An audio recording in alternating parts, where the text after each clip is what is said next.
Hi అండి, welcome to our channel Gayatri talks. అందరూ నవరాత్రిలో చాలా బిజీగా ఉంటారండి. రోజు పెట్టలేకపోయినా ఒక్క రోజులో నవరాత్రిలో సరస్వతి అమ్మవారి రోజు నేను చేసుకున్నటువంటి పూజ, ఎక్కడికి వెళ్ళాను, ఏం చేశాను, అమ్మవారికి ప్రసాదాలు ఏ విధంగా పూజ చేసుకున్నాను, ఈ వాతావరణం అంతా ఏంటి అని మీతో అయితే ఈ వీడియోలో షేర్ చేసుకుంటానండి.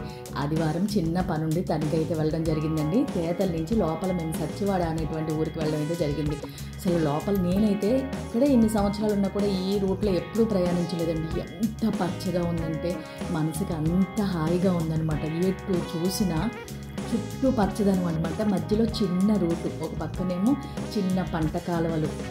ఎంత ఆనందంగా ఉందో. వెంటనే నేను చాలాసేపు మర్చిపోయాను, ఒక 10 నిమిషాలు టైం వరకు. తర్వాత నేను సెల్ తీసేసరికి ఊరైతే వచ్చేసాము. ఇది సత్యవాడ అనేటువంటి చిన్న ఊరు అనమాట.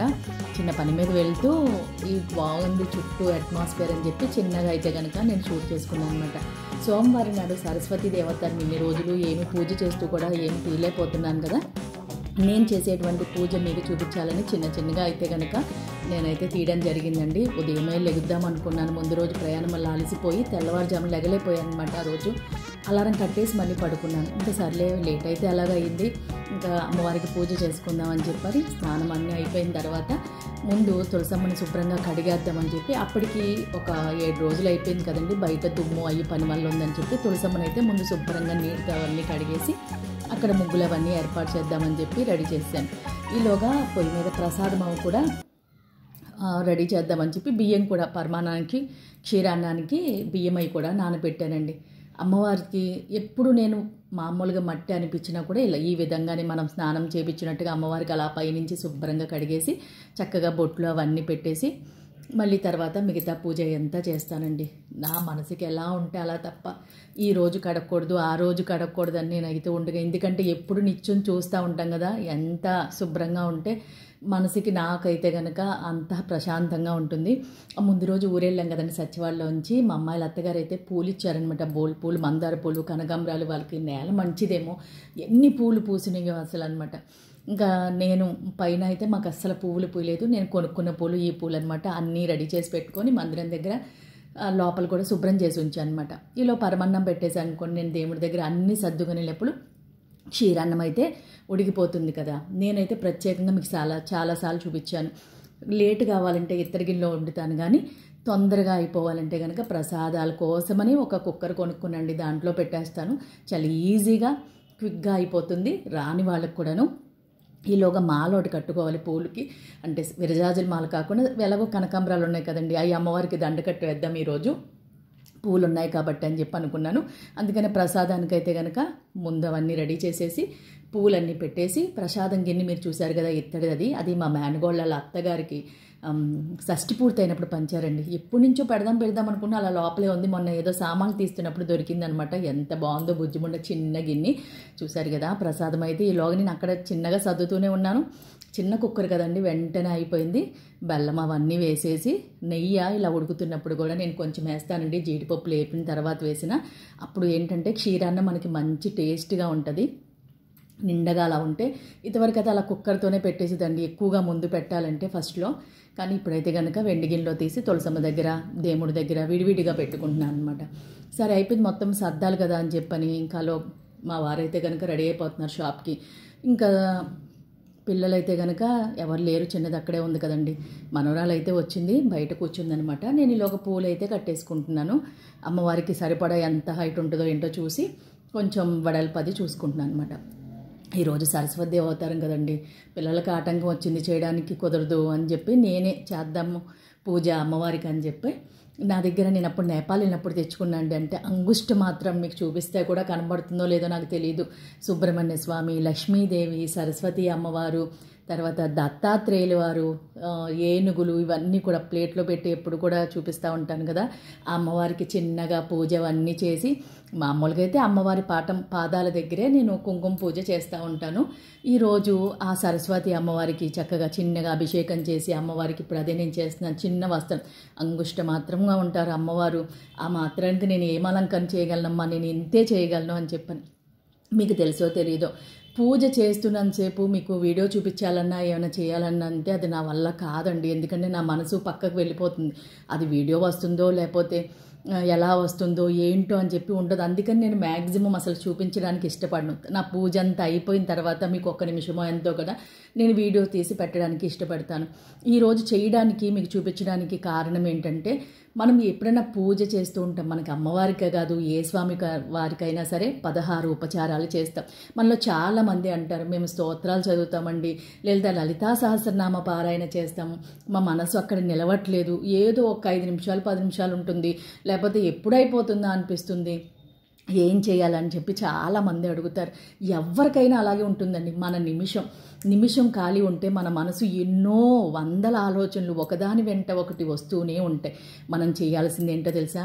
మీకు ఇష్టమైనటువంటి మూర్తి, మీరు ఏ పూజ చేస్తున్నారో స్వామివారా అమ్మవారా ఆరాధన మీద మీకు ఇష్టమైనటువంటి చిత్రపటం కానీ, మీరు దేవాలయంలో చూసిన విగ్రహం కానీ, అమ్మవారి ముఖం కానీ, పాదాలు కానీ మనసులో నిలుపుకోండి. ఆ నిలుపుకొని మీరు మనం ఉపచారాలు చేస్తుంది కూడా మన హిందూ ధర్మంలో ఎందుకు పెట్టారో తెలుసా?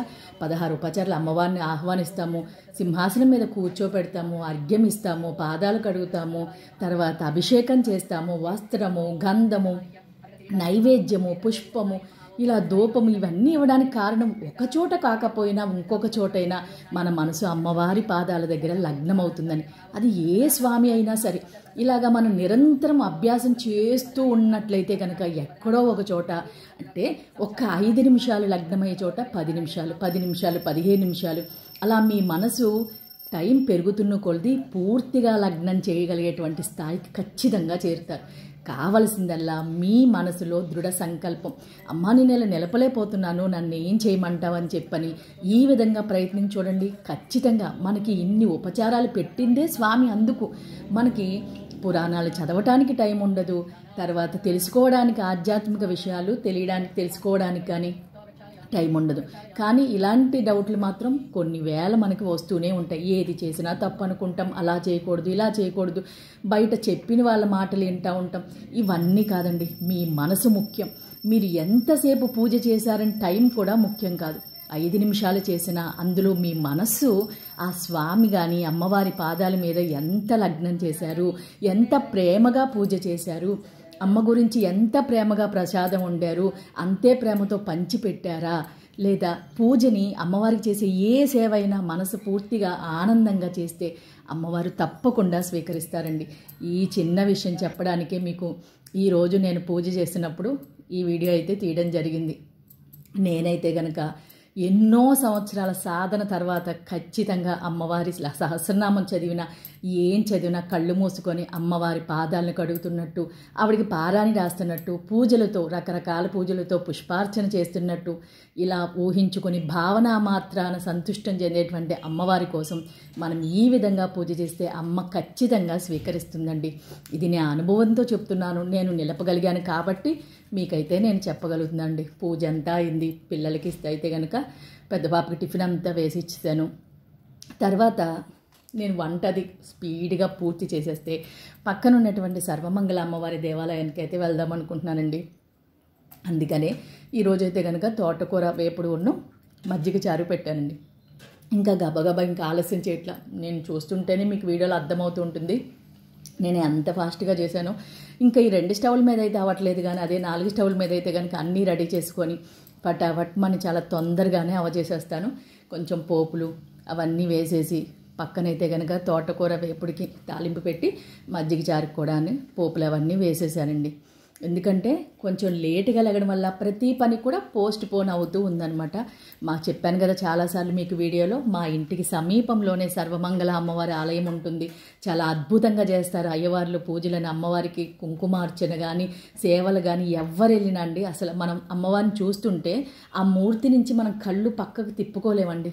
అంత అద్భుతంగా ఉంటారు సర్వమంగళ అమ్మవారు. ఎదురు యోగలింగేశ్వర స్వామి వారు ఉంటారు. ఆ పక్కన ఎదురుగానే మనకి అభిషేకం స్ఫటికలింగం ఉంటుంది, వెనకాల ఆదిశంకరాచార్య వారి ప్రతిమ ఉంటుంది. చాలా అద్భుతంగా పూజలు కానీ హోమాలు కానీ అభిషేకాలు కానీ ప్రతి మంగళవారం కూడా సాయంత్రం 6:30కి నవావర్చన జరుగుతుందండి. ఎక్కడెక్కడి నుంచో 2 తెలుగు రాష్ట్రాల నుంచే కాదండి, విదేశాల నుంచి కూడా ఈ యొక్క అమ్మవారి నవావర్చనలో పూజలో పాల్గొనడానికి ఎంతోమంది వస్తున్నారు. మీరు సోషల్ మాధ్యమాల్లో చూస్తే కనుక నండూరి హేమమాలిని గారు కానీ ఇంకా చాలామంది మన సర్వమంగళ అమ్మవారి గురించి చాలా అద్భుతంగా చెప్తున్నారు. అక్కడికి వచ్చి ఇలా నవావర్చనలో పూజలో పాల్గొని ఎన్నో వాళ్ళ జీవితాల్లో మార్పు పొందిన వాళ్ళు చాలామంది ఉన్నారు. మాకైతే చాలా దగ్గరనండి గుడి అయితే కనుక. ఒకసారి వాతావరణం అంతా కూడా ఎంతో ప్రశాంతంగా ఉంటుందండి. సాయంత్రం పూట అయితే కనుక ఇంకా అద్భుతం అంటే అద్భుతం అనమాట. అందుకని వంట అయితే కనుక గబగబా ముందు పూర్తి అయిపోతే నేనైతే టెంపుల్కి వెళ్ళిపోవచ్చు అని చెప్పని చాలా ఆతృతగా అయితే గబగబా చేసేస్తున్నానండి. ఓ పక్కన కుక్కర్లో బియ్యం కూడా నానబెట్టేసి పక్కన పెట్టి ఉంచాను.